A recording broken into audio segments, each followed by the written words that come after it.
The A1 is Audi's smallest hatchback and competes against the likes of the Ford Fiesta, VW Polo and the Mini 5-door hatchback.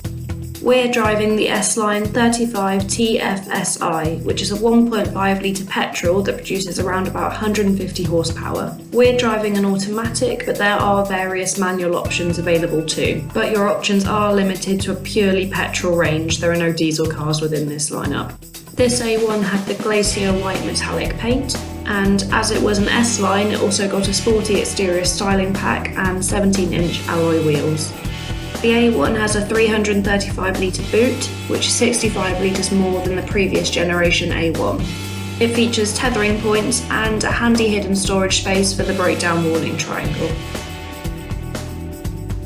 There is quite a large boot lip in this one, but that can be lessened if you go for the optional storage pack. The parcel shelf is actually really easy to remove, but there isn't anywhere to put it. Where some cars have storage options underneath the boot floor, this one doesn't, so this is something to bear in mind if you're putting the rear seats down for extra space.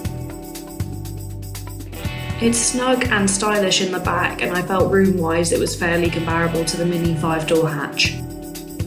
The seats are firm but comfortable, and legroom and headroom is fine for most, even with the seats tilted quite far back, although I think really tall passengers might struggle in this one.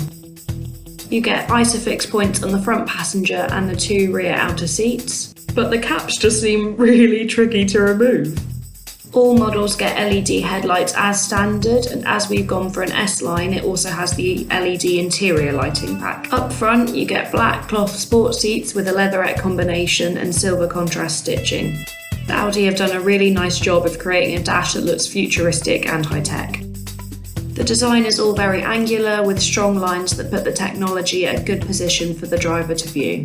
I especially liked the contrast between the black gloss and the silver detailing. It all had a very geometric feel. The design is nice and simplistic, and the controls are easy to use.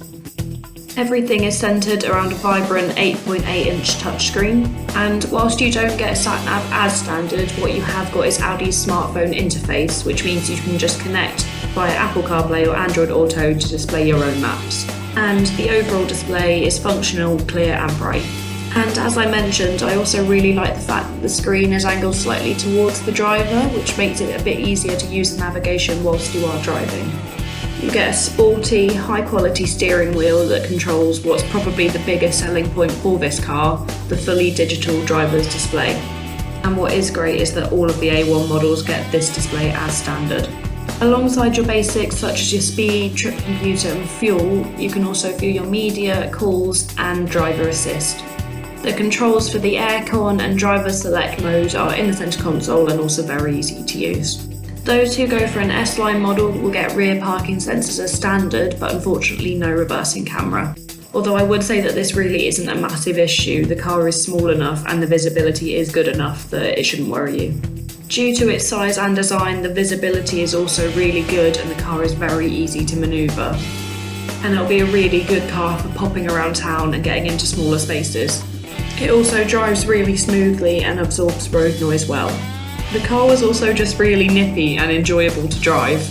Whilst we had the much faster 35 TFSI, I think that many would be more than happy with the 1 litre 30 TFSI. If you did want to find out a little bit more about the A1, you can visit our website, or alternatively you can just get in touch with one of our leasing experts and they can look to find you the best deal.